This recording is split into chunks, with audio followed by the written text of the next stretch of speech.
అన్ని ప్రాణులు ఆదర్శమే. రామాపురంలో ఉండే పరంధామయ్యకున్న మంచి పేరు అంతా ఇంతా కాదు. చిన్నపిల్లవాడిని అడిగినా ఆయన మంచితనాన్ని గురించి చెప్తారు. గురుకులంలో చదువుకుని తిరిగి ఇంటికి వచ్చిన సుధాముడికి అంత పేరు ఆయనకెలా వచ్చిందోనని ఆశ్చర్యం కలిగింది. సుధాముడు ఖాళీ సమయాల్లో పరంధామయ్యను కలుస్తూ ఉండటం ప్రారంభించాడు. పరంధామయ్య ఇంటి నిండా పెంపుడు జంతువులే. కోళ్ళు, కుక్కలు, నెమళ్ళు, ఆవులు, ఎద్దులు మొదలైన పెంపుడు జంతువులే కాక ఇంట్లో ఉన్న ఖాళీ స్థలంలో ఉన్న చెట్ల మీద కాకులు, కోయిలలు, చిలుకలు అన్నీ ఆయన ఆలనా పాలనలో సురక్షితంగా ఉంటున్నాయి. అదంతా గమనించి ఉండబట్టలేక కారణం అడిగాడు సుధాముడు. ఒకసారి దారిలో గాయపడి ఉన్న కుక్కపిల్లను తీసుకొచ్చి కాపాడాను. దానికున్న విశ్వాస గుణం నాకు చాలా నచ్చింది. తరువాత గుడ్ల కోసం కోళ్లను పెంచడం ప్రారంభించాను.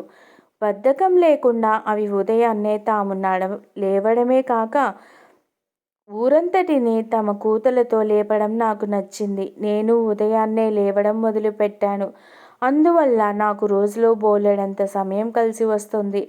కోకిలల గానంలో కమ్మదనం చూశాక నాకు పాడాలని కోరిక కలిగి ఖాళీ సమయాలలో కొంత సాధన చేస్తున్నాను. నేల మీద బారుగా కదలాడే చీమల నుంచి క్రమశిక్షణ నేర్చుకున్నాను. కమ్మటి పాలిచ్చే ఆవు నుంచి సమాజానికి మేలు చేయడం, ఎద్దు నుంచి శరీరం కష్టం విలువ తెలుసుకున్నాను. ఇలా నాకు కనిపించిన ప్రతి జంతువు నుంచి, పక్షి నుంచి ఎంతో కొంత నేర్చుకుంటూ జీవితాన్ని చక్కదిద్దుకుంటున్నాను అంతే అన్నాడు. అదేమిటి, మానవ జన్మ అన్నిటికంటే ఉత్తమమైనది కదా పెద్దలన్నారు.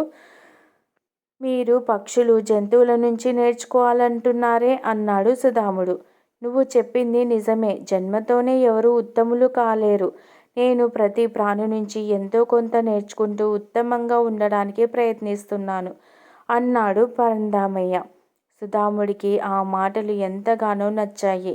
తాను పరంధామయ్యను ఆదర్శంగా తీసుకోవాలని నిర్ణయించుకున్నాడు సుధాముడు.